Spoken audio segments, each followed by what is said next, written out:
ఎందుకంటే ఈ రోజులకు భగీరథని దొరికినదని చాలా సంతోషపడ్డాం. మేమందరము భగీరథులు వస్తున్నాము. భగీరథులు గురికి గంగా తీసుకొచ్చిన గంట ఆయన. ఎందుకంటే ఈ రోజున మానవ ప్రాణకోటికి ఆధారమైంది జలం.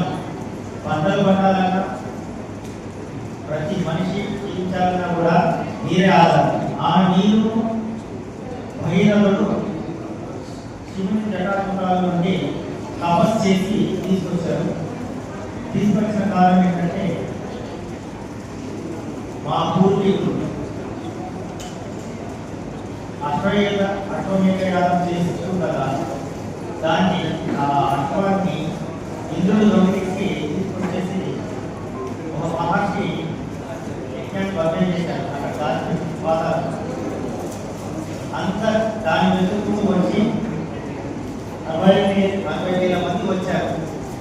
వాళ్ళు వచ్చేసి ఆ మహర్షి యొక్క తపస్సుకు భగవత్ తగ్గించిన ఉద్దేశంతో అతను అందరినీ బద్రి పట్లం చేయడం జరిగింది. ఈ బద్రి పట్లం చేయగా వీళ్ళందరి ఆత్మలకు శాంతి జరగలేదు, వీళ్ళకు ఏం జరగలేదని చెప్పేసి సగర్భాలు అందరు బాధపడుతున్నారు. ఆ క్రమంలో భగీరథుడు సింహాసనం ఎక్కిన తర్వాత వచ్చేసి అతను ఒంటి కాలుపై తపస్సు చేసి శివుని మెప్పించి గంగాను భూమికి తీసుకురావడం జరిగింది. తీసుకొచ్చి ఈ 60,000 మందికి ముక్తి కలిగించారు. అలాగే ఇప్పుడు ఈ రోజున మన అందరం కూడా గంగా ఏంటి బతికే ఇది లేదు, అందరికీ తెలిసిన విషయం.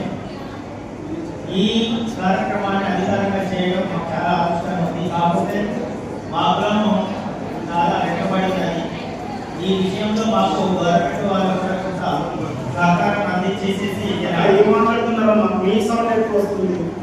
మాకు కొంత సహాయం చేసేసి మా కుల అభివృద్ధికి సహాయం చేయాలని కోరుకుంటున్నాము. మా కులం అనేది మేషన్ పని. ఈ మేషన్ పని అనేది ఇవాళ అన్ని కులాలు చేస్తారు, అన్ని రకాల వాళ్ళు చేస్తారు. పోటీ పెరిగిపోయింది. ఏదైనా పిల్లలు చదువుకుంటే తప్పితే వాళ్ళు డెవలప్మెంట్ పరిస్థితి లేదు. ఈ పరిస్థితులలో చాలా మంది వెనుకబడి చాలా ఇబ్బందులు పడుతున్నారు. మా కులస్తులకు కొంత గవర్నమెంట్ తరఫు నుండి సహాయం అందిస్తూ ఏమన్నా లోన్లు పెట్టుకున్నా ఏదైనా ఉన్నా కూడా తెలియపరుస్తూ మా అందరికి సహాయం చేయాలని కోరుకుంటున్నాము. అలాగే మాకు కొత్తగూడెం పార్వతిలో భగీరథ విగ్రహాలు పెట్టుకోవడానికి స్థలం కేటాయించి ఇది చేస్తే బాగుంటుంది. అలాగే మేము మా కులానికి అన్ని కులస్తులకు కూడా గవర్నమెంట్ వాళ్ళు స్థలాలు ఇచ్చారు. అలాగే మాకు కూడా స్థలం ఇస్తే మేము కూడా మా సొంత ఖర్చులతోనే చేసుకుంటాం. ఒక చిన్న వాటి ఆఫీస్ ఏర్పాటు చేసుకోవడం జరుగుతుంది.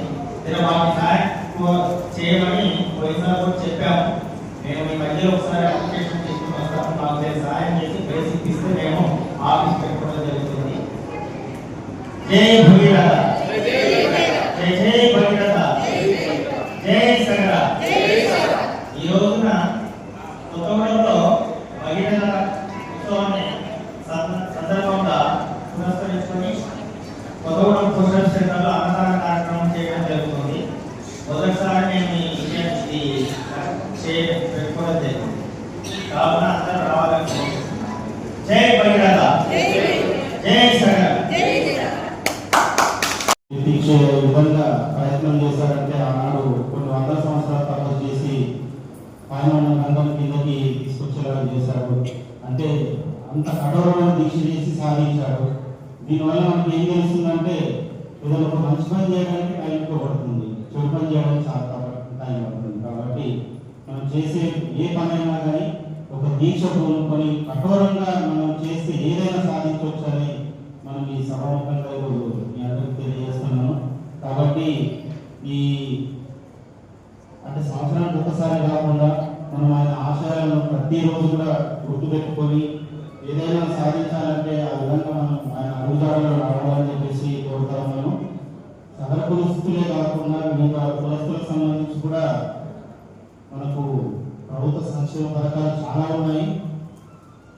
ఈ పథకాలన్నీ కూడా ప్రజలకు చేరవేసే ప్రయత్నంగా ప్రభుత్వం కృషి చేస్తుంది. అలాగే మీ నాయకులు కూడా కృషి చేసి ప్రతి సంక్షేమ పథకాన్ని కూడా మన బీసీ కులస్తులు, ఎస్సీ కానీ, ఎస్టీ కానీ, మైనార్టీ కానీ అందరికీ చేరవేసేలాగా మీరు కూడా